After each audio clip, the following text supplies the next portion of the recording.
Welcome back to an all-new episode of the All NBA Podcast with Jerron and Ray Izzle. On this episode, we get deep into the Celtics-Bucks series. Ray and I heavily disagree on this one, so we definitely debate about that. And we also talk about the Rockets and the Warriors and how I think the way the Warriors are playing, I'm not a huge fan of. I try to explain myself. I just think that the Warriors, man, they're losing a little bit of that magic that makes them the Warriors. And I explained why in this episode. And it's a long episode because at the end of it, the last chunk of it, we talk about Avengers Endgame. We both love the Marvel movies, the Marvel movies as a whole, the Marvel Cinematic Universe. So we talk about Endgame, probably the biggest movie event in the history of movies. There are spoilers, so if you haven't watched, don't worry. I give you a second spoiler warning when we start talking about it. But other than that, guys, sit back, relax, enjoy the episode. I know you're going to enjoy this one. This was one of my favorite ones, so enjoy.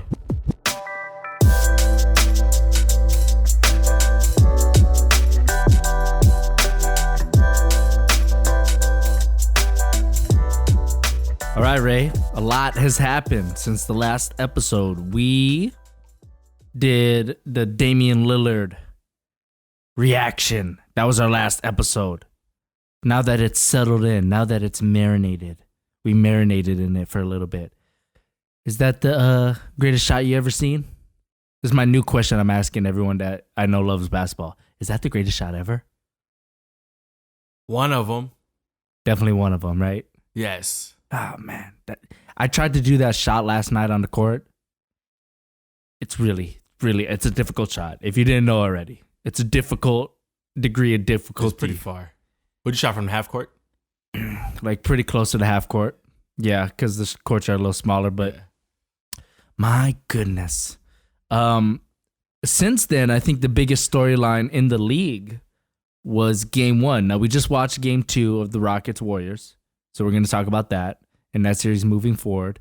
But game one was a very interesting game. Now, you know, everyone's talked about it. So let's not spend too much time, but let's just give our 2 cents on it. What did you think about those fouls? Were they fouls or weren't they fouls?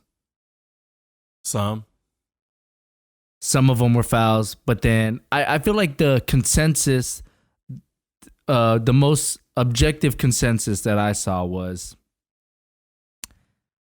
the first couple were fouls, and then the Rockets tried to embellish because they weren't getting the calls. So you try to make him, try to help nudge the ref into their court, basically. Right. Jackknifing their feet, kicking, doing the old Reggie Miller. It's just annoying. Yeah, and my girlfriend and I were watching game one, and she was like, "Is that a foul? Is that a foul?" She was asking me like every so she sounds like the refs. Is that a foul? And I was like, it looks worse than it is because that's how the Rockets play. Yeah. That's their game. Their game is to get fouled. They're foul hunting. That's their game. And when they're not getting fouls, it looks stupid. Because as it did. Because they're trying to get fouls and they're not. You know, it's not a good look. And I thought it was so funny that they basically audited the league. My gosh. And they said that they were entitled to 97 points. That's a lot of points. 97? Come on. Yeah, the Rockets are easily becoming the team that people hate. Yeah, I think people who don't like Golden State are now probably rooting for them due to the fact that the Rockets are just being big crybabies. Yeah, that's an interesting development. No one likes a team that thinks they're better than the team they never beat. Yeah, and it's sore losers, crybabies. You know what I tell my my kids? I say it's okay to cry. It's not okay to whine. There's a lot of whining going on. Yeah, a lot. And it's just got to the point. It got to the point where it's not even funny anymore. It's not even funny anymore. So well, it's kind of funny, but it's not really funny anymore. Like that's a year ago. So going into the series, I actually was. I picked the Warriors, obviously. You know, I'm going to pick the Warriors till they lose because they deserve it. I mean, they're so talented. You should pick the Warriors until they lose. And And they're the defending champs. However, I thought that the Rockets, I think they should beat this team.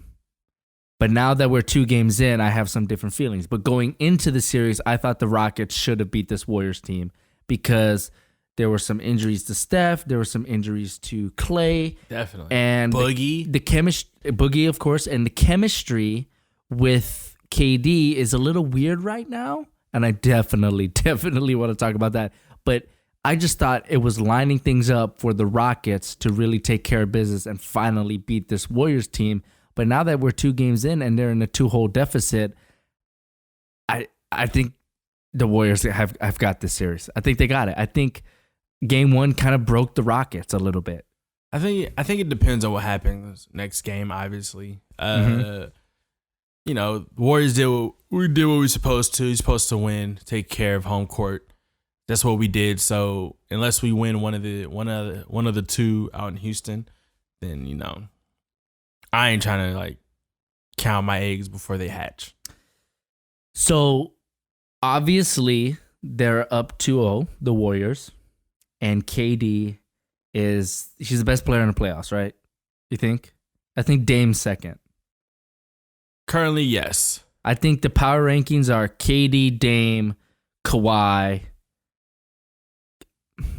Kyrie, Giannis, or Giannis. Giannis. I mean, except for that game, Harden. Harden's up there, but he's had a couple bad games. But I think the top 3 it's KD, Dame, Kawhi. That's the top 3. Yeah. KD's playing so good, man. Like he's the best player in the league right now, I think. Yeah. And it helps that LeBron's not in the playoffs. LeBron is not in the playoffs. I'll say it again. It's your team's fault. LeBron is not in the playoffs. Where is he? Where is he not? In the playoffs. Who's missing more, LeBron from the playoffs or LeBron's hair from his head? Well, you know my theory on LeBron's balding. No, I don't. You do. Steroids. Really? Yeah, 100%. I thought it was stress. Is he losing hair or is his forehead getting bigger? Think about it, people. Think about it. So yeah, KD, he's a walking bucket. He's playing well, and tonight he had a play where KD doesn't make this play. LeBron makes this play. Kawhi would make this play, but KD usually, I don't recall him ever making this play where he totally rotated from the corner onto the roll man, which was Clint Capella, and Clint was going up for a dunk, and KD blocked him. Now he blocked him, but they called it a foul. But it was clean. That is it's not a high level play. It's just the right play. But usually KD doesn't make that play because he's like, I'm not trying to get postered. That's just not my game. And I've just been really impressed by him. However, I think, this is my hot take. Are you ready for my hot take? I am, sir. I think the way the Warriors are utilizing KD right now can be chalked up as A, a disappointment, and B, not good for the Warriors' future. And see why. Because it's a lot of it.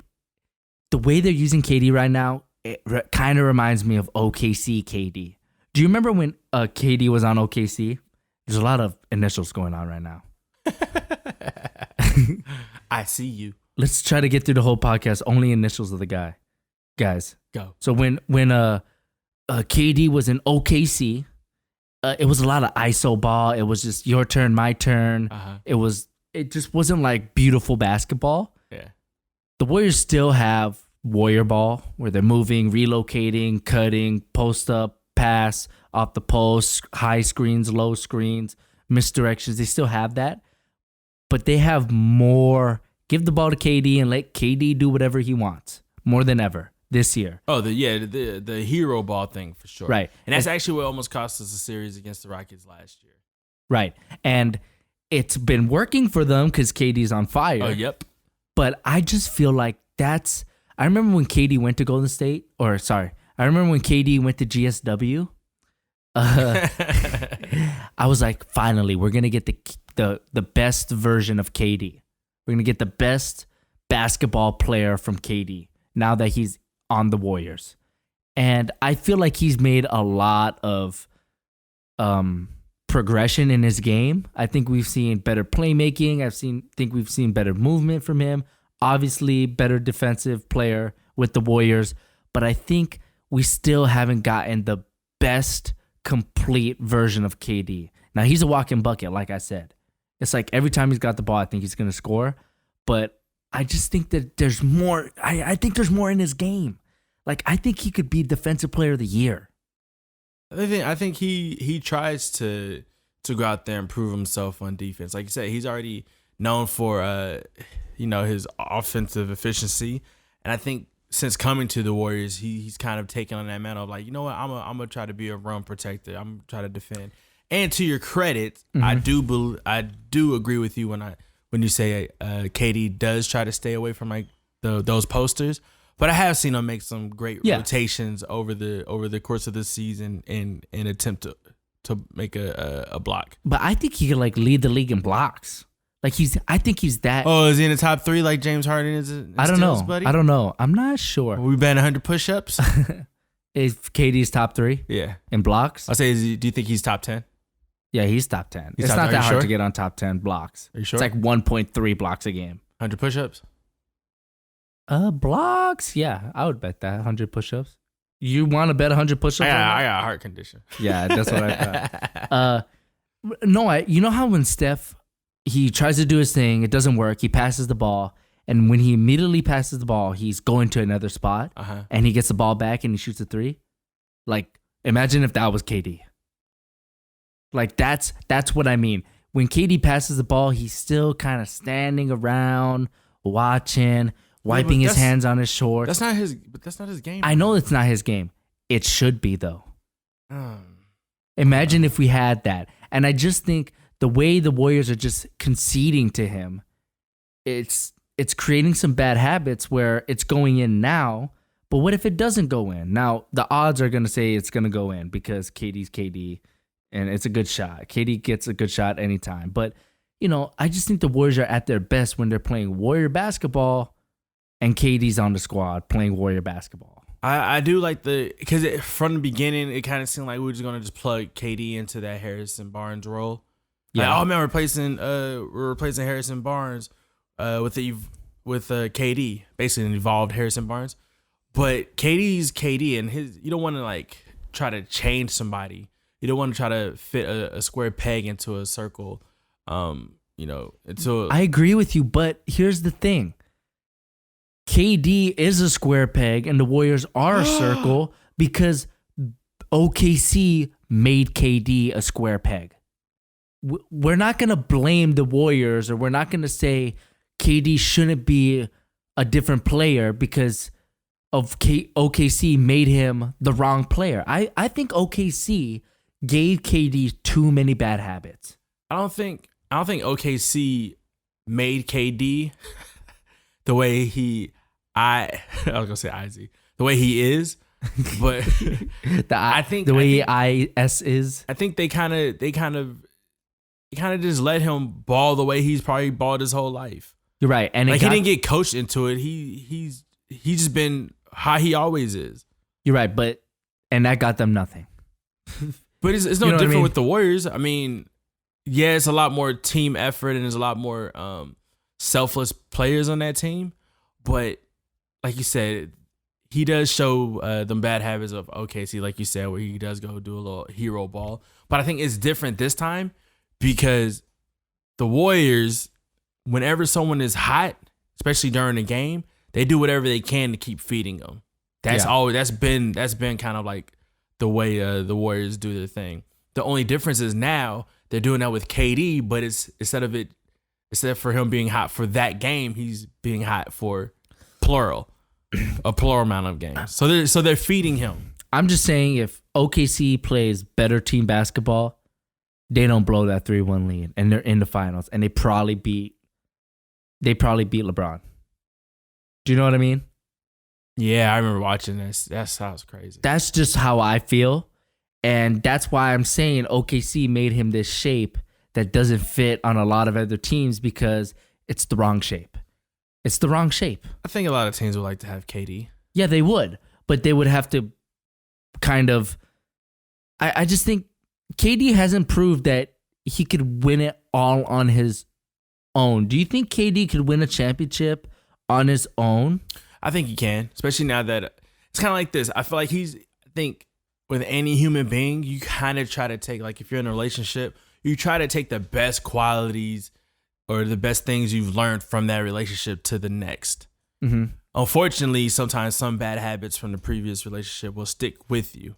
Stuff like that happens. But I think KD, he's probably taking the best he learned from OKC. He's going to take the best he learned from the Warriors. And he's going to take that to New York. I think that I think that he could win a championship, but he would just need to be a better all-around player. If he was going to carry a team on his own, I don't think it's tough because he's so good offensively. He's the best offensive player in the league right now. He's the best player in the league right now. And I know it's weird that I'm saying I think he could be better, but I just still see tendencies in his game where I go, if he didn't have that, these games wouldn't be close. They wouldn't be close. It would be like the 96 Bulls. It would be 72-10. This team only won 58 games, which for the talent that they have, in my opinion, is low. 58's low. They're a 60-win team, and I know it's only 2 more wins, but in the NBA, in the grand scheme of things, those 2 wins matter. They should be winning 65 games. Like the previous Warrior squads. No, I don't think so. They have too much talent.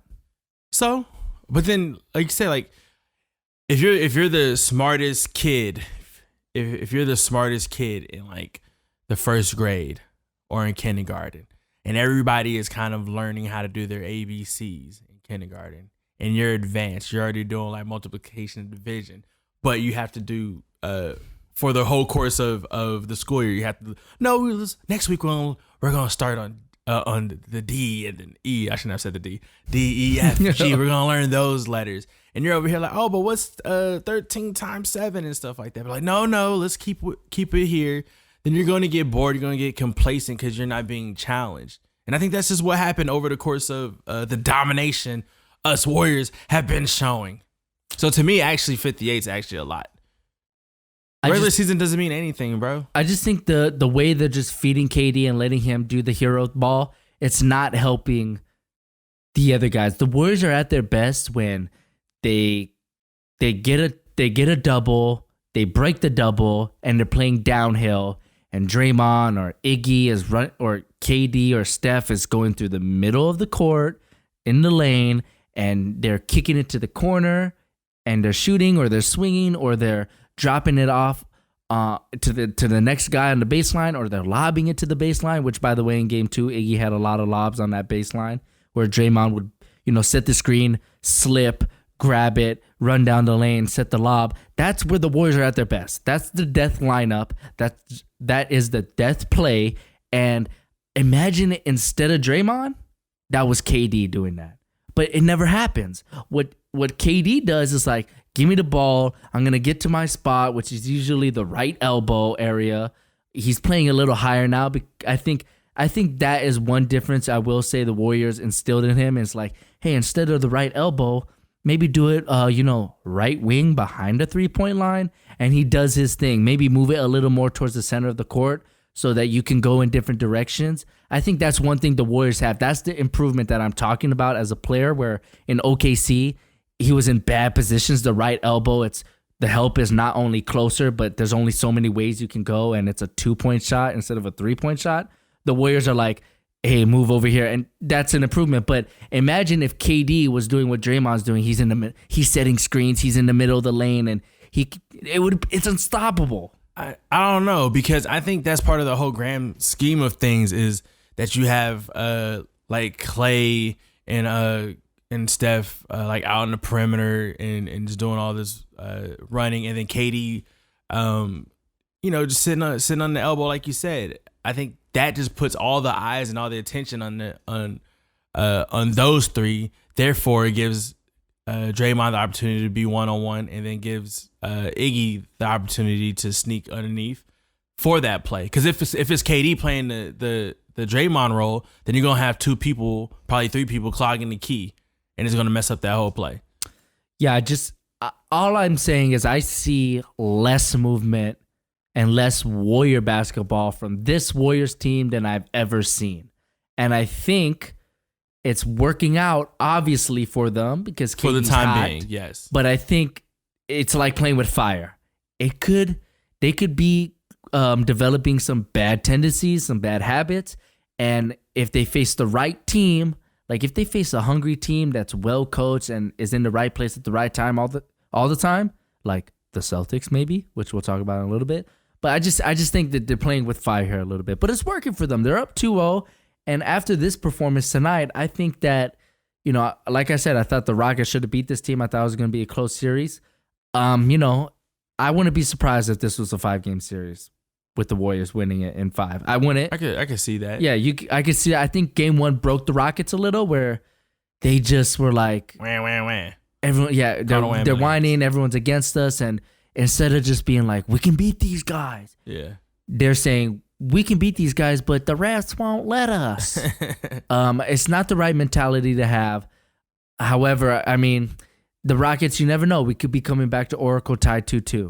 That is true, and yeah, I can definitely see that. And I think, like you said, to go back to the Rockets and their whining, I think at this juncture, even if we saw the referees blocking the Rockets shot from behind, nobody will feel sorry for them.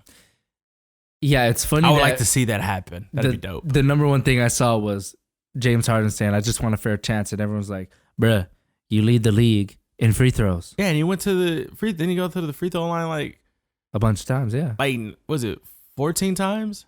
That's his game, man. And if he's not going to get calls, yeah, it's going to be tough for you guys. It's just going to be tough to win because that's his game. And it's just, you're right. No one feels sorry for the Warriors. That too, but no one feels sorry for the Rockets. They probably wish both teams would just lose. They everything was lining up. Chris Paul's healthy. James Harden's healthy. PJ Tucker's playing well. It's like all these things were lining up for the Rockets. The injuries for the Warriors, the weird chemistry. They just got out of a tough. They got past the Clippers, but it was like tougher. Yeah. Than we thought. It just lined up, and I'm disappointed. I'm disappointed in the Rockets. I am because I don't want to say I like the Rockets, but I respect the Rockets when they're playing when they're playing well. Obviously, they're not playing well, and they're a laughingstock of the league. But I think this Rockets team shouldn't work. It's got James Harden and Chris Paul. That shouldn't work because Chris Paul needs the ball, James Harden needs the ball, but it works. PJ Tucker, this guy, journeyman in the league. He could be on a number of teams, but the Rockets got him, and he's playing well for them. He knows his role. Clint Capella, late draft pick. He could have been on any team. Yeah, blonde hair streak. Yeah, the blonde hair streak. Spot, or whatever you want to call it. This team shouldn't be as good as it is, but it is, and I respect that. And I like James Harden's game. I think if he's not the best offensive player in the league, that's KD, like I said, he's the second best. He's right there. He's 1B to KD's 1A. It's a different style of offense. I respect this Rockets team, but when they're whining like this, it makes it hard for people to take them seriously. That is very true. And if you have a blonde spot in your head. But they were the best team in the NBA after the All-Star break. Whoopie-doo. They gave a lot of good effort. I know. Congrats. You made it to the 4th seed. Congratulations for all your hard work. I'm very disappointed in the Rockets. But so it'll be interesting to see how this series shakes up. I do think it was funny that after the Rockets complained to the NBA was like, "Oh yeah, Scott Foster is officiating your game." I think that does seem like a setup, but I think they picked them beforehand, and that could be the reason why they was like, "Oh man, it's full about the refs. We gotta bring this to light." Maybe. All right, let's move on to the first game today. It was Bucks versus Celtics. Now, the Celtics came out game 1, and let me tell you, man, I was like, I think the last episode or I think it was the last episode, I was just saying, like, I wasn't impressed by the Bucks. I was more impressed by the Celtics, but then I did the other thing. I was like, but the Pacers aren't that good, so I could be misreading the Celtics. And the Bucks did blow the Pistons out like every game, so I could just be underappreciating the Bucks. And after that game one happened, I was like, I was right. I wasn't impressed by the Bucks. Now they did play very well tonight, the Bucks, and they won by 21 points. I get it; they look good, but I still think this is going to be a really, really close series, and I'm not sure who's going to win. I want to pick the Bucks, but man, there's something about this Celtics team that is really intriguing with me. Kyrie scored 9 points tonight. It looked like they had a bad shooting night across the board, and the Bucks had good shooting across the board.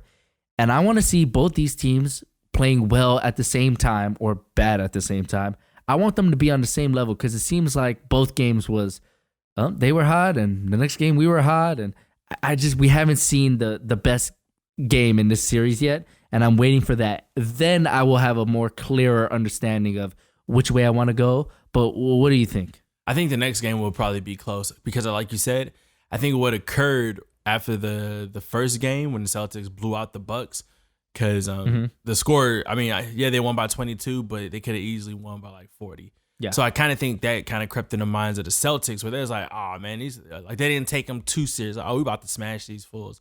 Where I think it was a wake up call to the Bucks, like, okay, we can't play like this again because the Celtics ain't nothing to mess with. I think they said that Eric Bledsoe talked about it, that they watched the tape and saw that they didn't come out with that fire that they needed.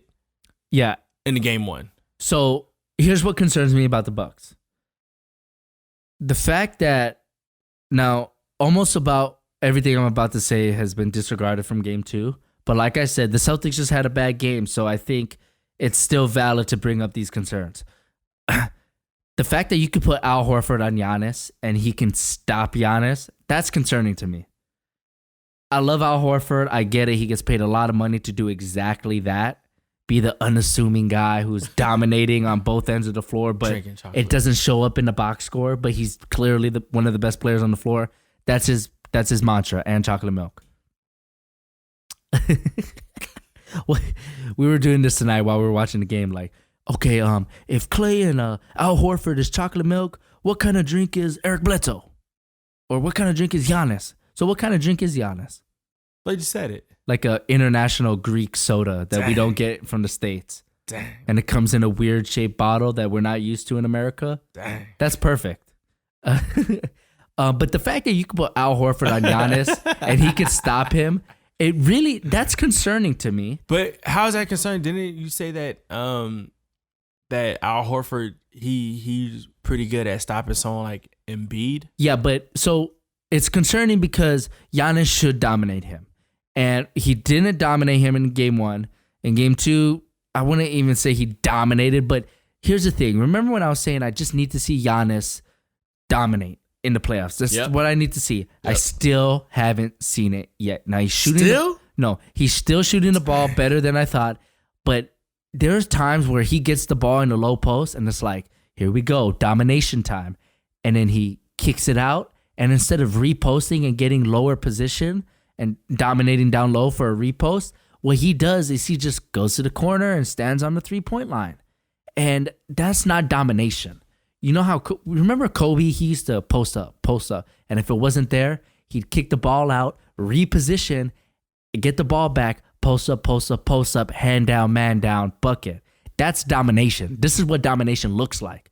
What Giannis does, he's really good, man, but I haven't seen him dismantle. I've seen him overpower and do the freak athletic things that only Giannis could do because of his wingspan and his crazy length and body, but it's not skill domination, and I still need to see this from Giannis. And if you're a coach and you feel comfortable with Al Horford on Giannis Antetokounmpo, that to me, it's not good. I wouldn't feel comfortable with that. You shouldn't feel comfortable with anybody on Giannis, is what I'm trying to say. And the fact that Brad Stevens is like, yeah, I'm going to put Al Horford on Giannis and he's going to do a good job. That's not a good sign if you're a Bucks fan. It could be a good sign because you say, okay, you're going to go ahead and allow Giannis to be guarded 1-on-1. All right, that's fine. But I think it works out for both teams because I think the Celtics are more concerned with the other shooters on the court hitting threes, and they'll probably trade the twos for threes when it comes to it. And if Al Horford stops Giannis, then they live with it. Or if Al Horford gets beat every now and then, they'll live with it. If you're putting Al Horford on Giannis, Al Horford should be fouled out by middle fourth quarter at the latest. That's what I'm saying. If you're putting a guy who's slower, not as big, he's like stockier, but he's not as big, slower. He should foul out. And this is what I mean. I don't think the Bucks made the right adjustments. I think they're kind of stuck in their ways a little bit. And I'll talk about the minutes in a little bit. I want to get to the Bucks minutes right now and Budenholzer. But, they put Al Horford on Giannis. And if Giannis was smart, he'd be like, okay, Al Horford's on me. Who's on Brook Lopez? And in game one, it was a lot of Jaylen Brown on Brook Lopez. Brook, go down there, post up. I'll get you the ball. Go down there. And Brook Lopez can, get Jaylen Brown in foul trouble. He could get a couple easy buckets. We're seeing it with Enes Kanter in Portland. He's getting buckets on Jokic, and they're the same size. It's just that Jokic isn't a good defensive player. So why can't Brook Lopez take Jaylen Brown to the block and just do the jump hook? He could get that. Jaylen Brown can't contest that. And Brook Lopez is a good post scorer because before he shot threes, all he did, the knock on him was he didn't shoot threes and he's a post player. And that's an extinct play style. So he could post up, and that's the adjustments I want to see the Bucks make for me to be, okay, these guys are contenders. They're title contenders. Right now, I just think they're a really good team with a really good record, with a really good player, but I don't think they're true title contenders just yet.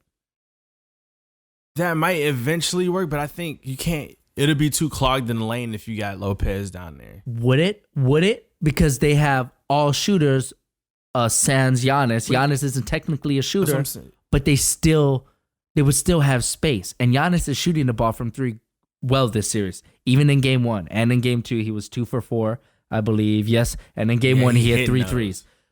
So would the space be as bad? They're not gonna consider Giannis a threat from the 3-point line just because he makes a couple of them. Okay. So I think the goal is to have Al Horford guard Giannis if he's down in the key, and if Brook Lopez was to take Jaylen Brown down there, then double Horford off Giannis. Yeah. Okay, then Giannis cuts or Giannis gets to the right spot. They swing the ball. And they just swing the ball until they get a good shot. But the Celtics are... The Warriors do that all the time. Yeah, no, but the Celtics are also a well-coached team, especially on defense, too. So they probably already had that all figured out. They'll live with Giannis hitting the 3, and they'll live with Jaylen Brown guarding Brook Lopez in the corner on the top of the key. Okay, then my counter as the Bucks coach, if I was the Bucks coach, I'd be like, okay, if that's not going to work, which I think we would find some success with it, not all game, but you really only need for it to work for like a 5-6 minute stretch to go on a little 8-2 run. But my counter to that would be like, okay, let's play the Steph Curry. Well, let's go attack Kyrie Irving.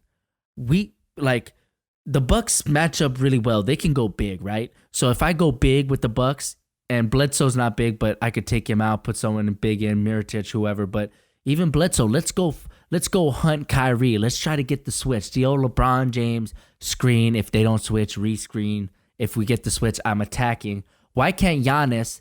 Al Horford was sticking on Giannis all game one. Why couldn't they find ways to get Giannis a favorable matchup? Or not just Giannis, Chris Middleton, Eric Bledsoe, Brook Lopez. These are adjustments you need to make in game to be a title contender. This is what title contention teams do. They make adjustments. The Warriors do it all the time. If they see a mismatch they like, if they see a player that they could go at, they go at that guy for not the whole game, because obviously you can make adjustments. It's not going to work every time. The other team can make, the counter, but you only need for it to work 5 possessions to get, 6 points. Yeah, man, I also don't think that they're that type of team where it's like, oh, who has the miss? Let's get Giannis on, have Kyrie guard him. I don't think that's their type of game, and I don't think come playoff they want to all of a sudden switch that up. I think they're kind of geared towards like, let's go downhill, head down. Well, head down and let's just attack the rim. And if it's not there, we kick it out. I think that's their game. I don't think you're ever going to see Giannis, probably eventually, but Giannis is not trying to post up Kyrie. He's just trying to dunk on whoever's next to him. They are that you're right. You're 100% right, but they should be that team. They should. And that's the knock on Budenholzer as a coach. People always bring up the question, can he make adjustments in a playoff series? That has yet to be seen. Even with those Hawks teams, he did not make adjustments. They were the team that they were all season long, and that's great. That got you 60 wins. It got Bud 60 wins in Atlanta. Speaking of that, why didn't they get on Atlanta for having a super team? Because they didn't. They had 4 All-Stars. Yeah, that was one of those like super team. We feel bad, or they're a 60-win team and they don't have 1 All-Star, so let's just pick 4. Super team. I see what you're doing there. But it is a knock on Bud, or it's a question mark on Bud. Can he do the adjustments? And one of the biggest pieces of evidence, if I haven't convinced you or the viewer yet of what I've been talking about, the minutes. So game 1, all playoffs actually, especially game 1, Bud has just been playing, it looks like a regular season rotation, 9, 10 guys. Yep. A lot of Pat Connaughton or whatever his name is. Deep. What is his name? Connaughton. Yeah, it's Connaughton. But it's got a G in it. Connaughton. The W is silent. George Hill, playing a lot of minutes. Ilyasova playing a lot of minutes. In the playoffs, it's really 7, 8 guys is the playoff rotation. Typically, yes. And we saw it with Kerr. Game 1 starts Iguodala. I'm not messing around. Game 1 starting Iguodala. I'm not messing around with Bogut for 20 minutes. I'm not doing this. Kevon Looney, I'm not messing with him for 20 minutes. It's Iguodala, it's KD, it's Draymond, it's Curry, it's Clay. They're all going to play 35 plus minutes. Bud, this has been a Coach Budenholzer thing his entire career. Look at the minutes tonight. Giannis, 31 minutes? Yeah, so? I know they blew him out, but in game 1... He had like 20... Yeah, he probably had like low 30s as well in game 1. That's what I'm saying. Right? That's not enough. That's not enough. As I bring up... But let me go back to game 2 real quick. So, Giannis, 31 minutes. Chris Middleton, 33. Brook Lopez, 24. Bledsoe, 26. Mirotic, 25. These are low minutes for his guys. And I'm trying to find game 1 of the Bucks. Here it is. Game 1 of the Bucks. Here are the minutes. 34 minutes for Giannis. That needs to be 38 to 40. Why? Because that's what you need. That's playoff minutes. Didn't we have this conversation earlier about something like this? When we said oh, why is it like that? Oh, because. Oh, yeah. That's kind of what we're having right now. Well, they lost. But then they won the same way. You're right. But here's the thing. Because I think they won because the Celtics had a bad game. That's why I think they won game 2. I don't think they took the game from the Celtics. And in the playoffs, you need to take the games from the other team. This is what you need to do. This is how it is. And I don't see the Bucks going into Boston and playing Giannis 34 to 31 minutes and winning games in Boston. I don't see that happening unless Boston has a bad game. What happens if Boston came in tonight? What happens when Boston is clicking? It's going to be hard for them to win. We haven't seen the Bucks beat Boston when Boston is clicking. Boston only beat themselves. That's the stupid saying, did you win this game or did they lose it? Like it's an oxymoron. That's the next question. Yeah, but the idea of the question isn't as crazy. It's like, it makes sense. You know what I mean? Yeah. And I believe tonight Boston lost the game and the Bucks, they won it, but they didn't take the game. I think they took the game. I just think, yes, I get it. Like, a lot of teams, especially come playoffs, shorten their roster shorten the roster, and then up the minutes for their stars. But I think, you ever heard the phrase like, if it's not broken, then why try to fix it? Yeah. Why don't you? I think a lot of people, not just basketball players, a lot of people, they try to be something that they're not. Yeah. And it throws everything off. Like, bro, you're not that cool, confident guy who could do 9,000 pull-ups and stuff like that. So stop trying. But you can read this book in like 17 seconds. I'm just saying, like, if it's worked for them all season, and that's the way they play. And what if Giannis, when he hits like 36 minutes, he gets super gassed out and he's ineffective, but he's out there? I'd be surprised. But I mean, I get what you're saying. You shouldn't try to be something you're not, because that could put your flow out of whack. Exactly. However, I just don't feel the Bucks at their best. Like the best version of the Bucks that we saw this season, I don't think that team is a title contender. So they should try to be something they're not, because I don't think they're a title contender. I think they should try to be a title contender by doing the things that I talked about. Let's play smart. Let's get the easy buckets. Let's try to set the tone here. Let's try to get the Celtics to expect something that they're not expecting, and then let's go back and see what they did all season long is a good base. It's a good base to do, if you're trying to hold the lead, or if you're trying to just keep the game steady.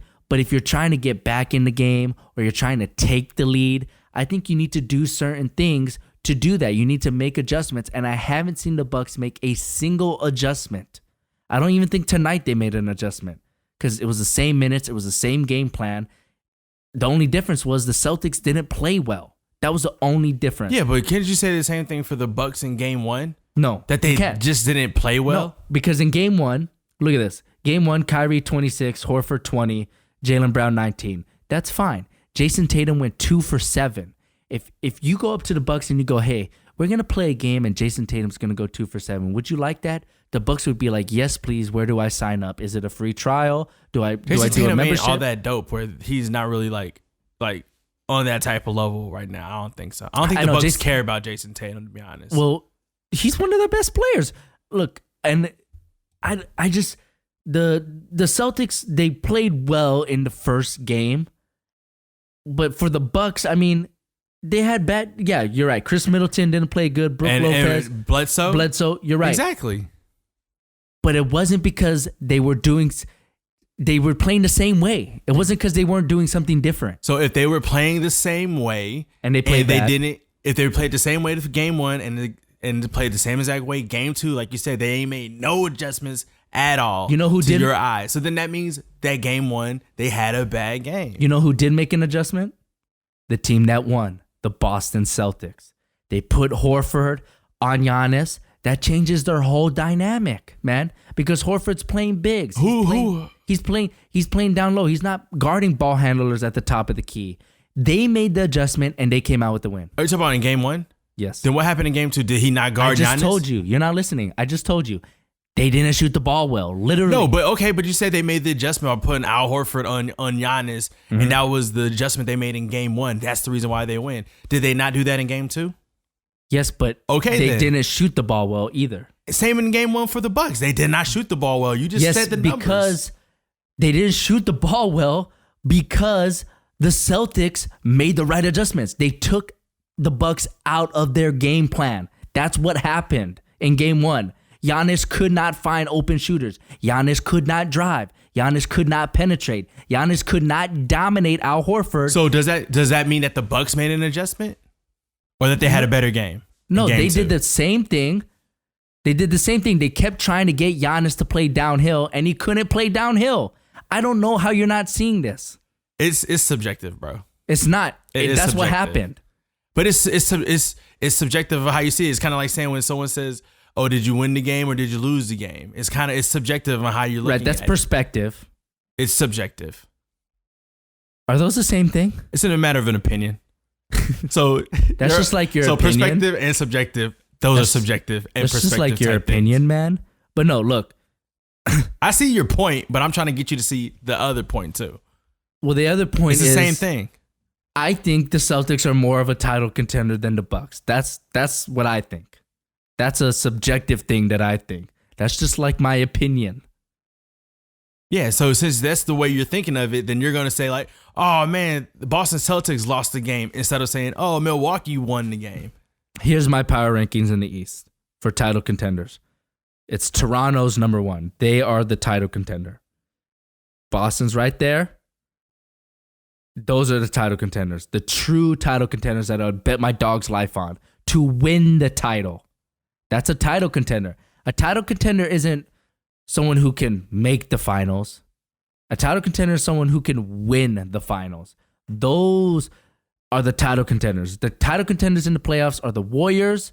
I used to think it was the Rockets, but not anymore. But it's the Warriors, it's the Raptors, and it's the Celtics. I think these guys they're title contenders. You really don't think the Bucks are title contenders? No, I don't. I think they're a great regular season team, but they haven't made a single adjustment. You need to make adjustments. Imagine if the Warriors didn't make an adjustment against LeBron the first finals. If they didn't insert David Lee and figured out, hey, if we play small, this might work, and then start Iguodala, the Warriors might not have won that series. And I know you don't like the hypotheticals. Whatever you say, if butts were nuts or whatever you say. But seriously, if and butts were candy in it. Since the beginning of time, or whenever the NBA was created, you need to make adjustments in the playoffs. It's the way it is. That is the way it is. You can be the exception. I remember when what's the exception that won a title? The Warriors. No, they made an adjustment. And then like also, no one thought that the Warriors' style of play, which was kind of basically like the Phoenix Suns back then, could ever win a championship. A lot of analysts, a lot of people have been on the record. You can't win with all those jump shots. You live by the jump shot, you die by the jump shot. You're right. And then come the Warriors and look, champions. Now it's a copycat league, so everybody's doing the same exact thing. You're right. Therefore, if Milwaukee, their little game plan, what if they end up winning the championship the same exact way they're doing it now? Less minutes. We're not going to make adjustments. We're going to stick to who we are, and they win. You don't think people's going to be thinking like, oh, man, it might be a thing having like 8, 9, 10, 11, 12-man rotations in the playoffs to keep our guys rested and healthy. But you're betting on something that's never been done. So that's same with the Warriors. No. The Warriors, the knock on them was you can't win if your point guard was the leading scorer. And guess what? The point guard, was he the leading scorer in that series? In the first one, I think he was on the team. Yes, on the team. His numbers were lower, but he still was the leading scorer. That's why some people still think he should have been the MVP. That whole playoffs, they started a center. Now, on top of you can't win a title with your best player being a point guard or your number one scorer being a point guard, whatever they were saying back then, all the way back in 2014. Oh my gosh. You didn't have to stretch before you hoop back then. But if you were to say to someone in 2014, yeah, we're going to win the title and we're not even going to start a center. Our tallest guy is going to be 6'7". Charles Barkley. They would have been like, get the F out of here. Exactly. Right? Mm-hmm. They started Bogut every game in that playoffs except for when they went back to Cleveland for that game 5. They started Iguodala. Okay? That was the adjustment that won them the title. These are adjustments you have to make, and these are adjustments that all teams make in the playoffs to be successful. You can't name me one adjustment the Bucks made. The only adjustment the Bucks made were that the Celtics didn't shoot good, and it wasn't because the Bucks did something different. It wasn't because the Celtics did something different. It was because the shots didn't drop. If the shots drop tonight, the Celtics win. Obviously. I don't understand why you can't see this, that the Bucks have not made a single adjustment and we've yet to see them face adversity. What if not making an adjustment is their adjustment? That is what we call a fallacy. But look what you're saying. That's a fallacy. The Warriors started a center the whole playoffs, and when they decided to make the adjustment to start to do something unconventional, which is have someone who's at center be 6'7" and go small ball, that it changed everything. Not only changed that series, but it changed the league. Not everybody's trying to go small. Yeah, you're right. But if they stick to the conventional wisdom of, oh, everyone plays a center, that's all. We have to play a center. We have to start one because everyone else is doing it. Then we wouldn't be where we are today. You're right, and they didn't. They made the adjustment. That's what I'm saying. They made the adjustment, but you're also saying like, oh, but everyone else is doing this. They should be doing this as well. We should stick to what everyone else is doing instead of being unconventional and doing something that we think will help give us the advantage. I think the Bucks are doing what they feel is going to give them an advantage. You are arguing a fallacy at this very moment. I'm not the one who's saying like, oh, if more shots No. went into the bucket, like, well, obviously. You're in a fallacy right now. Your argument is the counter to your argument is your argument. You're saying the adjustment is to not make an adjustment, but not making an adjustment in your argument is an adjustment, but your original argument is to not make an adjustment. You see how this is a fallacy? No, I'm giving you. You're in a circle. I'm giving you the 2 points of the counter argument of what you've been saying. You'll say something like, oh, they didn't win because they made an adjustment. They lost because Boston made an adjustment that didn't happen to work this time. How does that work? You're giving all the credit to the Celtics by saying, like, you said Al Horford, they made the adjustment, and the reason why they won is because they put Al Horford on Giannis. That's why they won game 1. Did they not put Al Horford on Giannis in game 2? Which you said was their big adjustment. The difference was they didn't shoot the ball well. Okay, and this is going to happen in any playoff game. You're not going to win every playoff game because of one single adjustment. Just because they played the same defensive scheme in game 2, that's not going to guarantee you a win. You also have to shoot the ball well, which they didn't. Now, and I don't think they didn't shoot the ball well because of what the Bucks were doing. That's what I'm saying. I think they didn't shoot the ball well because they had one of those nights, and that happens.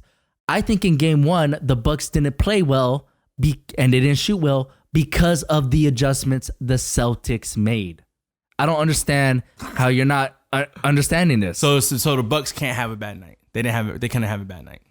No, but there were a lot of shots in this game too that I felt like didn't go in. They were open. They were open shots. Whereas game 1, I thought it was really tough for the Bucks to get the open looks that they've been seeing all season long because Giannis was able to pick apart the defense. Yeah. He didn't do that in game 1. Gotcha. And the Bucks were out of sync, and they were trying to make shots that they don't normally make. That's what happened. And if I'm a Celtics fan, or if I'm a Celtics player, or if I'm a Celtics coach, I'm feeling good, man. I stole one on the road. Heck yeah. I think if I'm a Celtics fan, I think we're winning this series because I'm not that scared. What I saw in game 1, I was just like, man, like the Bucks should be able to make an adjustment in the game. You know, like in the game, in the moment, Giannis should be like, okay, this isn't working. This is what we got to do now. Like that's what, like Steph does that. Draymond does that. All the great players do that. And I just want Giannis to be great. I think he's really, really good right now. And I think the idea of Giannis is an enigma. But I don't know. We haven't seen it from him in the playoffs so far. Like even tonight, I still have game 1 up. But like even tonight, like he had a good game. It was 29, 10 rebounds. He only had 4 assists though, which is very unlike Giannis to get that many low assists because the Bucks game is really, give it to Giannis and make him make plays. And I thought Giannis made tremendous leaps this season in playmaking. And he got to the line 18 times. Dang. But he only shot 16 shots. It's a very interesting. The Bucks is a very interesting squad to me that I don't think is a title contender, unfortunately. and I was thinking about this. What team has won the title or gotten to the finals their first time in the playoffs? And I remember thinking that would be a hard stat to track because what constitutes a team, like a team core being the first time in the playoffs together. But I remember thinking like the Nuggets, right? This is technically their first time in the playoffs, except for Paul Millsap. All those other guys have never been in the playoffs. Isaiah Thomas, I guess. But all those other guys haven't been in the playoffs, so this is their first time. They're not going to make the finals because all teams that make the finals have been to the playoffs before, and they've lost tough series, and they've gone deep and lost. The Warriors did it. You make adjustments. Well, I didn't say that. The Spurs. To your roster. The Spurs series with the Warriors, they lost, and the next year they lost against the Clippers. Why are you bringing up these old wounds, bro? OKC, when they made the finals, before that, they lost a ton of times in the playoffs. So, is this Bucks team, they were in the playoffs last year, but you could say the same thing about Toronto. This is why I thought the East was the most interesting side of this bracket. What about Dallas? Were they together for a while? I mean, Dirk's obviously. Yeah, I mean, they were there. The year before that, I believe, they lost to the Spurs. Oh, no. A few years later. That was a few years later. I got the teams mixed up. But Dallas was one of those. Dallas was more surprising because no one picked them to make the finals, and they made the finals. But see, OKC lost that series. Then the next year, who made the finals? OKC. So, the Bucks might have a pathway to the finals. They got to get past the Raptors. I think the Raptors. You think the Sixers. I think the Raptors. Like, if Kawhi is... See, this is the difference, I think. And this is the last thing I swear on this series. Is if you replace Kawhi with Giannis and the Celtics put Al Horford on Kawhi, it would not be the same. The Kawhi would know what to do, man. Kawhi would be like, this guy's getting in foul trouble, first of all. This guy's backing off me. I'm pulling up. But you can't back off Kawhi. So he comes up a little. Kawhi's blowing by him. That's just how I feel. Because Kawhi is Finals MVP, which is also automatic Hall of Fame submission, in my opinion. When you first told me that, I was like, for real, but then that totally makes sense now, for sure. And now I think, I want the Bucks to make it out of the East. I think I picked the Bucks to make it out of this series, but I remember just kind of being like, "Oh, you picked the Celtics." I picked the Celtics. Bucks. Yes. Okay, but because when the Celtics, when they blew out the Bucks, I was like, I gotta hear this fool's mouth. Okay, well, you're right. You're right. I did say that, but I still think the Bucks could win. I think, it's like the Rockets thing. I think they should win, but I don't think they will. So I think the Rockets should have won. I think things lined up, like I said earlier, but I picked the Warriors. Same thing for the Bucks, but I picked the Clippers or the Celtics. The Celtics got LA. The Clippers are gone. Anyways, that might be the most interesting series. I thought it was gonna be Toronto and the Sixers, but I think this is the most interesting series in the East right now because the two games are so different. We still haven't seen both teams play the best. Yeah. At the same time, I think that is going to be possibly the game of the year when both those teams are playing. So well. before we go, do you think the Bucks are going to make any adjustments? I don't know, but it hasn't made adjustments. I would love to see Giannis play 40 minutes on the road, man. He probably would. He hasn't ever, though. If that's the game the thing. is close, I don't see them being like, "Oh no, it's 2 minutes left." Giannis, you're in minute 35. You got to sit out for the rest of the game. I mean, I told you the adjustments I think they should make. I told you. We gonna see. And you laughed. You laughed at me. I did laugh at you. All right, Raptors Sixers series now. So you picked the Sixers. This is what we have Bud's Burger on. Yeah. I need something on that Celtics and Bucks match too. Don't tell my wife. She's getting tired. She's getting tired of these damn bets. I can't find game one of the Raptors and the That was scary. Sixers. Okay, so yeah, here we go. That was scary. I got it. All right, game one, 108-95 Raptors. And man, it didn't even seem that close. It wasn't. I know, that's what I'm saying. Like, that numbers is Kawhi with 45 points. Balling. Siakam, 29. Balling. I think the Siakam thing has been underplayed. Why? This dude is the second best player on the Raptors, man. He is. He's the second best player on the Raptors. And he's like, it's not close between him and Kawhi, but it's a lot closer than it should be. They're closer to each other than Siakam and Lowry is. Like, Lowry just fell out of you're right. Like, he should have been. It should have been Kawhi and then Lowry. And then, Lowry. But Siakam definitely is the number 2 dude for sure. Yeah. He's definitely Robin. The Sixers are showing their youth here. It's their youth as well as their chemistry, because it's not there because these guys haven't been there together, and they kind of pieced this team together as the season went along. But they're showing that here because game one looked bad, then game two looked good. Looking like the Bucks. Now let's move on to game two's box score, 94-89. The Raptors with the 89 points. But unlike the Bucks, the Raptors, you got Kawhi Leonard chipping in 35. Lowry with 20 points. Siakam with 21 points. It was really everyone else. The bench wasn't there. Serge Ibaka with 2 points. Marcus Gasol with 5 points. Danny Green with 3 points. But your star guys, which is usually enough in the playoffs if you get your star guys going, they played well, yet the Sixers won the game.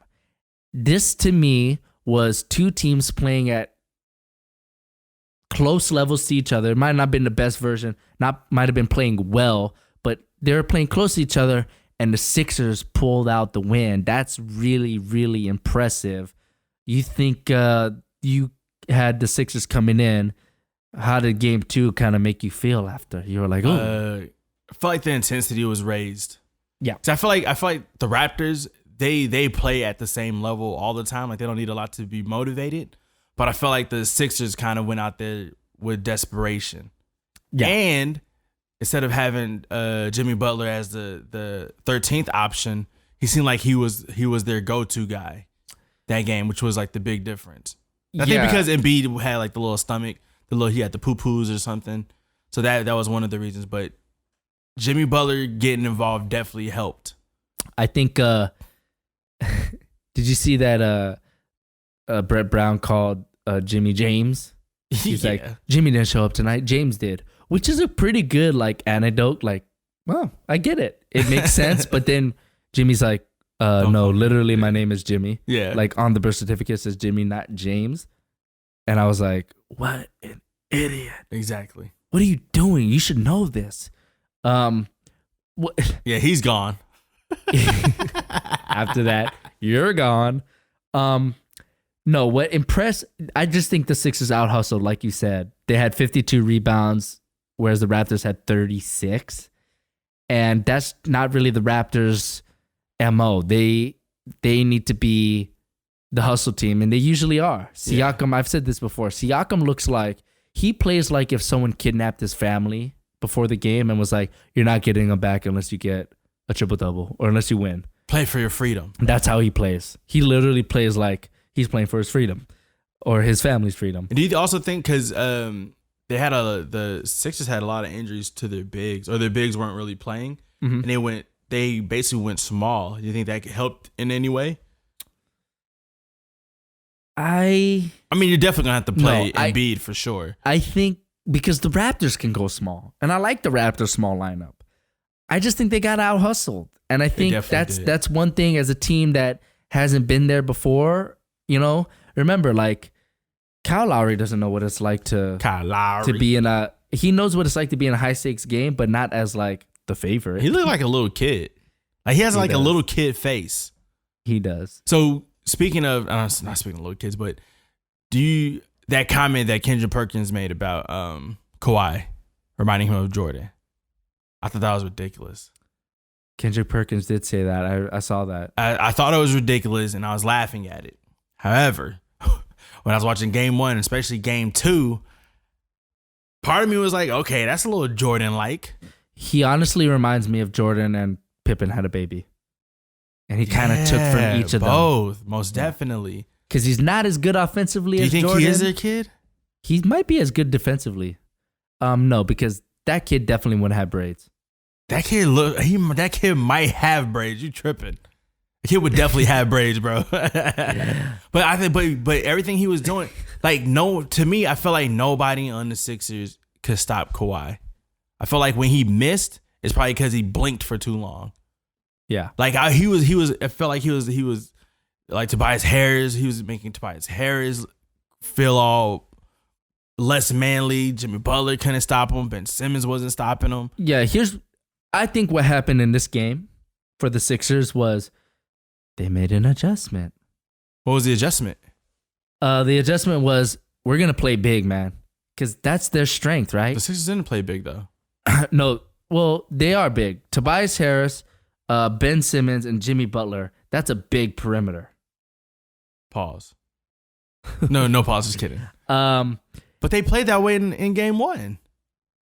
That perimeter didn't change. You're right, but look, so they play Jimmy Butler 43 minutes. Don't look at me like that. They play Ben Simmons 44 minutes. Don't look at me like the game was close though. Tobias Harris 47 minutes. 36 minutes. Oh no, he got these are high minutes for their guys, and 36 I like ain't it. high, bro. James Ennis 24 minutes. What they gonna put Jonathan Simmons in? They played Greg Monroe, so they did play big. They put Greg But then, like Monroe I said, in. when he got hurt, then they unfortunately had to bring in the other dude. You're right. I think you're right. The adjustment they made to me was giving Jimmy Butler the ball. You're right. They okay. too often they wanted to go Embiid, Redick, and then Simmons, and then every now and then Harris. But I think they realized like, here you go, Jimmy, save us. He took over. He raised the stakes for free agency for sure. Oh yeah, because it was dipping. Well, he raised it because it was super getting low. He was fading in the background like that Neo song. But I think it's impressive that the Sixers can win a game where Joel Embiid plays 32 minutes, scores 12 points, only shoots 7 shots. I think that's impressive. That's definitely impressive. And what would you say that some people actually say that the Sixers are better when Embiid doesn't play? They do say that, but I only think that's true because the other guys. I don't think it's. Addition by subtraction. I think that's a true statement, but only not because of basketball reasons. I think of psychological reasons where the guys are like, "Oh, I get more shots," and that's why I think Joel Embiid is their best player, and it makes sense for him to be out on the floor. But when he's out, it kind of elevates the other guys because those guys are dogs, first of all. Definitely. And they're like, okay, we got to step up, but we're also getting more shots, and it just helps them get in a rhythm more. I don't think it's like Joel Embiid's game hurts the Sixers. I don't think that's a true statement. But I do think when he's out, I think it would be the same if Ben Simmons is out. The only problem is he's never out. I think the Sixers would be like, I think the Sixers without Ben is better than with the Sixers without Embiid. Does that make sense? I think they're better with Ben. With just Ben and not Embiid. Yeah. When is this guy? He needs to go on Jeopardy so he can be like, can I buy a foul shot? Seriously. This dude, when we need to bet on that. We'll be like 80 years old being like, we're still waiting. Maybe he might improve. Whoever bets on him getting a jump shot is like, no, wait, next year. But then that kind of goes, who will develop a jump shot first, him or Giannis? Giannis is already taking more threes than him. It'll definitely be Giannis. And he's shooting it well. All right, really quickly, because we're going long, let's talk about Denver, Portland. Dang, another one? Denver or Portland came into the series as an underdog. So if you wanted to bet on them, you would get good odds. Yeah. I picked Portland. Me too. You picked Portland. How about Dame? Portland lost. However, I'm still confident. I think Portland's going to win. I do. And a lot of people have kind of soured on Portland right now because of game 1. Definitely. And they've been riding Denver. But I think it's a trap. Because I think that Denver was a little fresh.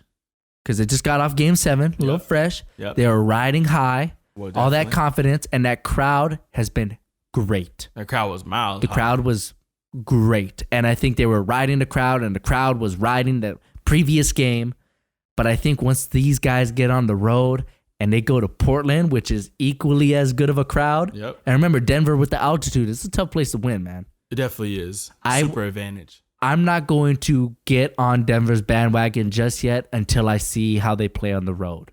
Because I think Portland losing on the road won't be as telling as Denver losing on the road. Do you know what I mean?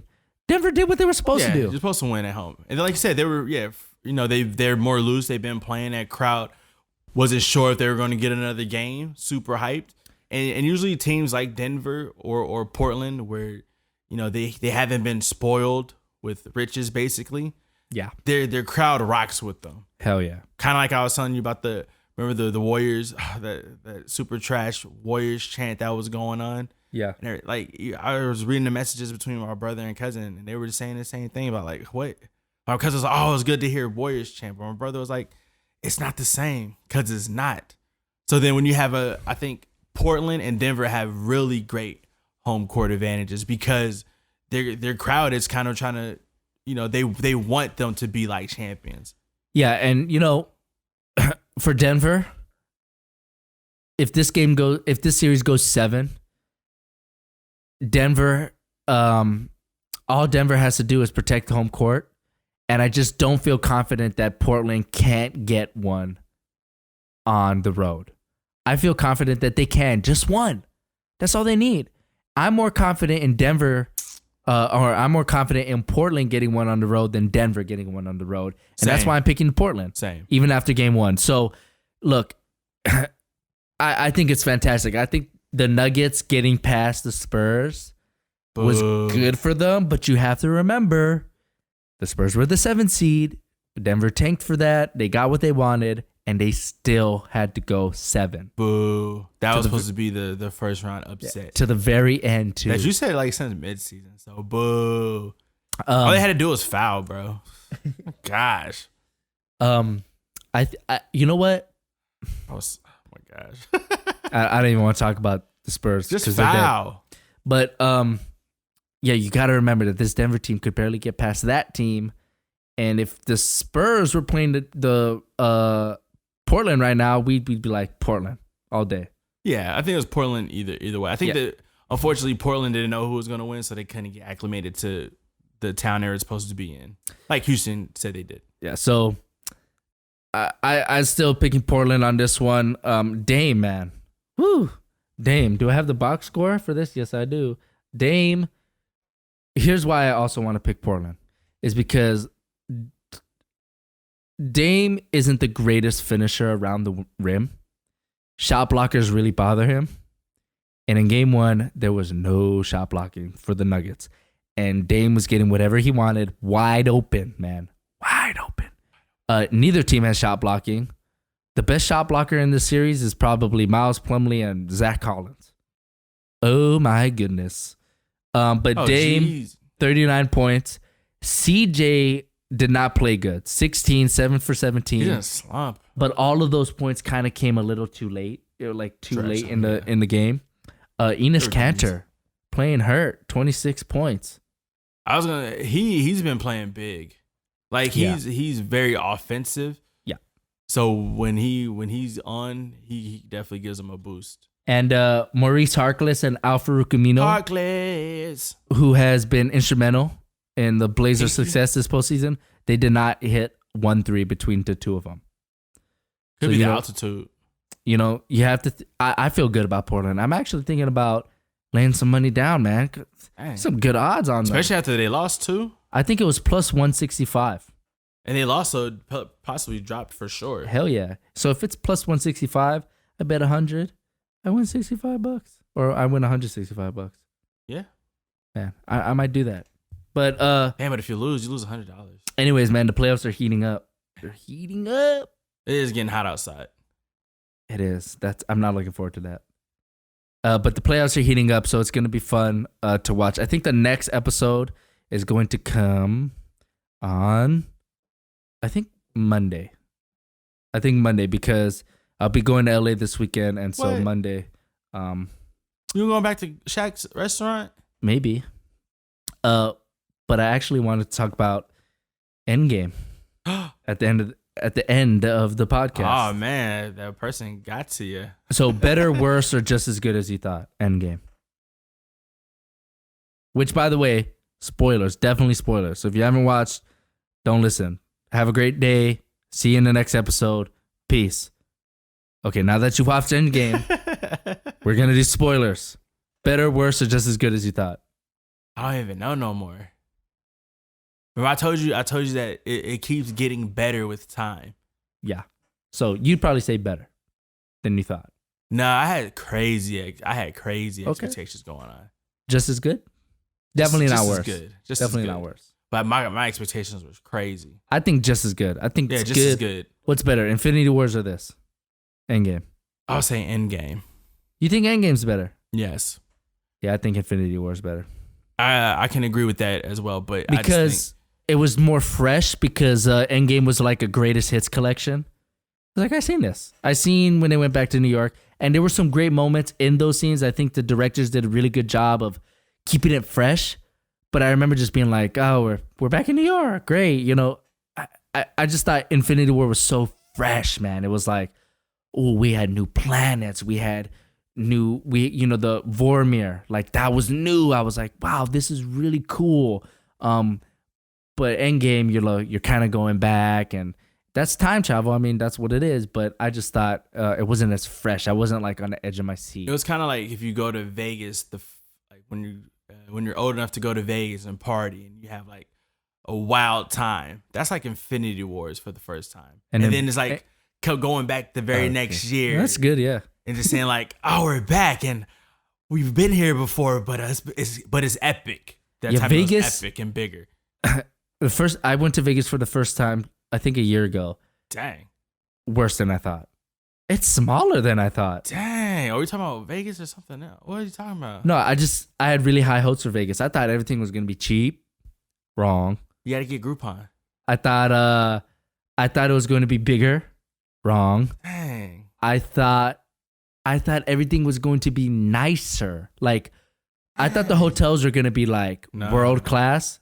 They're not. They're casinos. They're like, if you pay for it, you can get the cool world class experience. But, yeah. Anyways, hold on. I'm gonna ask you a very important question. Yeah.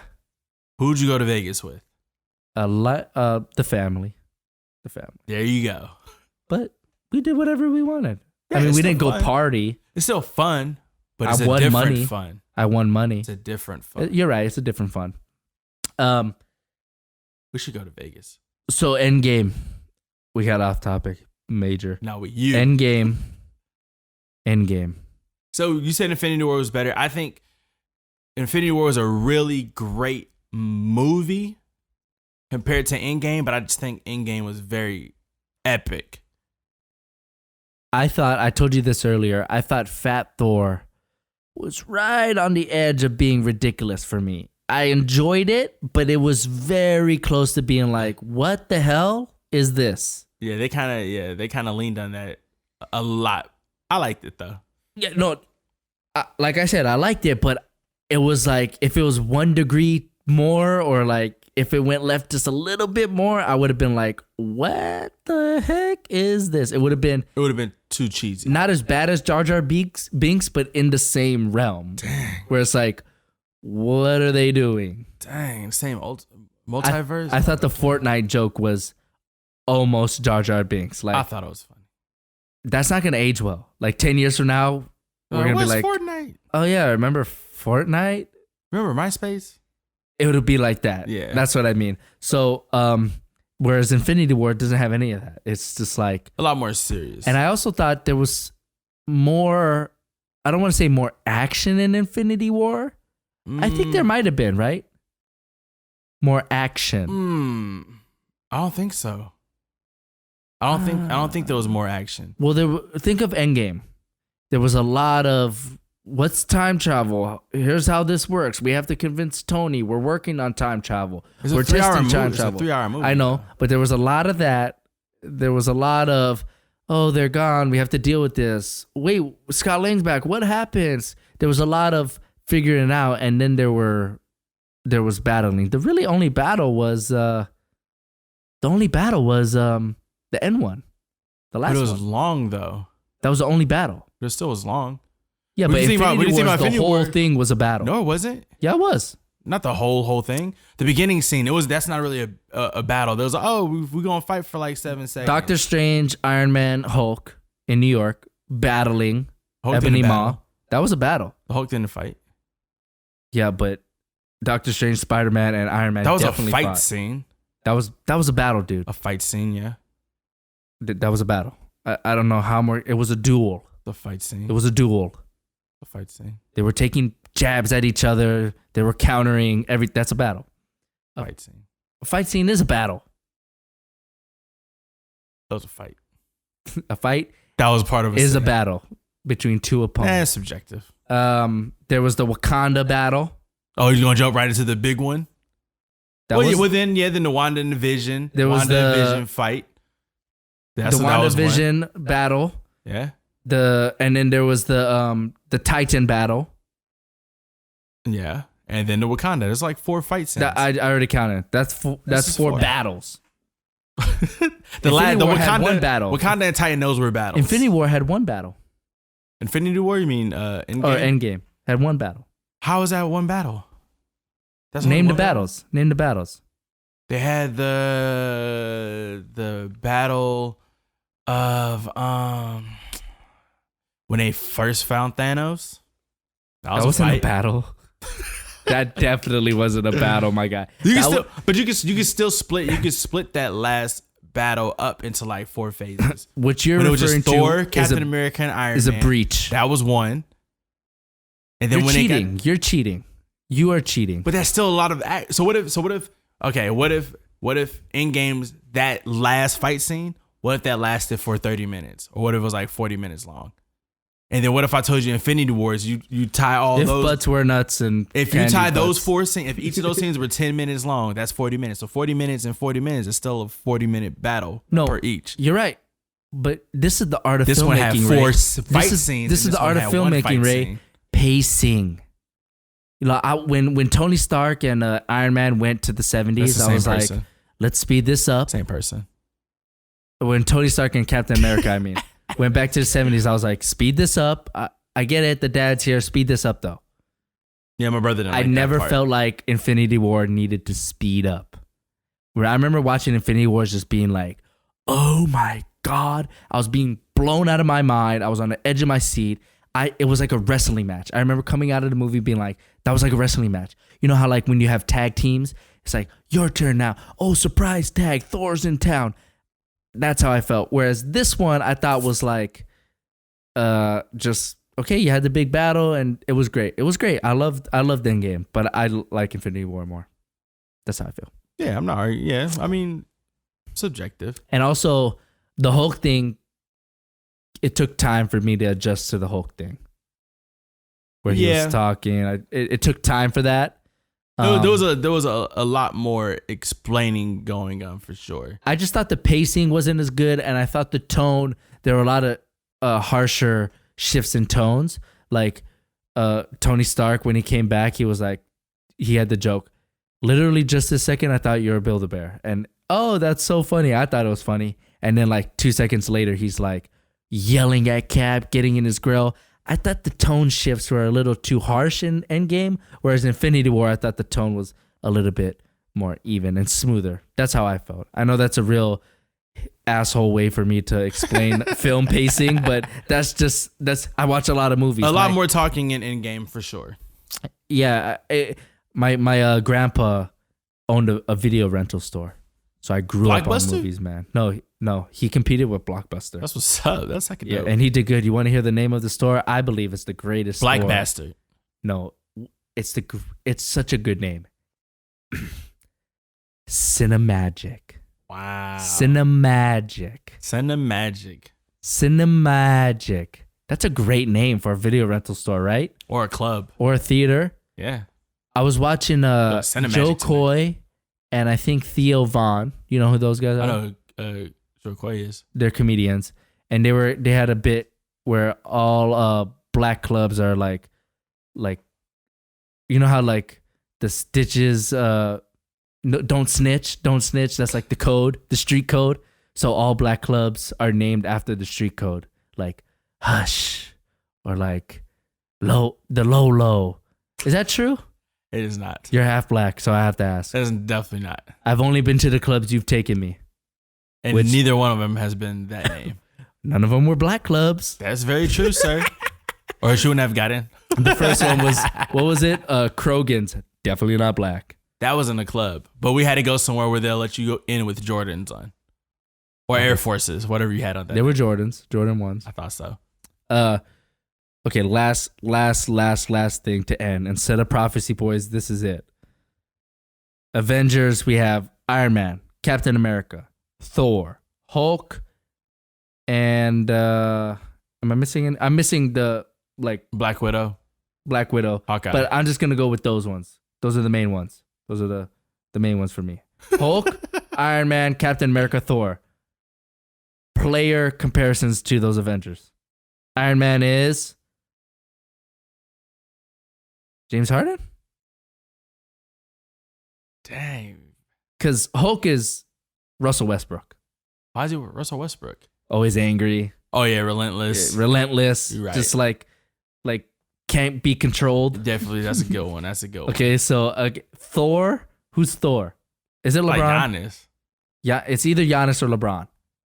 LeBron's probably Captain America. Trying to be always wholesome. Oh, interesting. Standing up for the league. I was gonna say league. like Steph is Captain America. And could be because he was a little puny at first. Thor might be like, or Giannis might be like Black Panther. Dang. He's the young king, man. I do like the Hulk and Westbrook. Steph could be Cap. LeBron could be Thor. Yeah. Because he's the king. He's the god. He's the king. He's the god, yeah. God. So, who's Iron Man? who is Iron Man?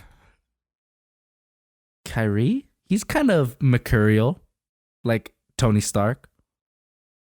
Kind of says some offbeat stuff, like Tony. I don't know. The Iron Man's KD? hard. KD is Iron Man. No, I'm not feeling that one because he's not as flamboyant. That is true. The Iron Man's hard. All I know is James Harden has special edition Iron Man sneakers, so that's why I said it. But he's also kind of flamboyant. Kind of he's about very that star flamboyant. life. Kind of about that star life. You don't really know where his priorities are at Too times. flashy though. He is hella flashy. Well, He's right. let's just say when he goes to play the Hawks, he's at Magic City. Facts. Okay, well, Or as Cinemagic. You just made my grandpa's video rental store a dirty video rental store. I like it. If you know who the Iron Man of the NBA is, let us know. We'll catch you guys in the next one. Or definitely go see Endgame again. You're gonna see it right again. How many more times do you think? I'm probably gonna see it a total of 5 times. That would be a record for me. The most I've seen is a movie 3 times in the theater. Same. Paul Blart is. I saw that 3 times in the theater. I saw Infinity Wars 3 times. Infinity Wars and Paul Blart Mall Cop 3 times for me. Don't ask why. I won't tell you why. I'll never tell you why. Catch you in the next episode. Peace.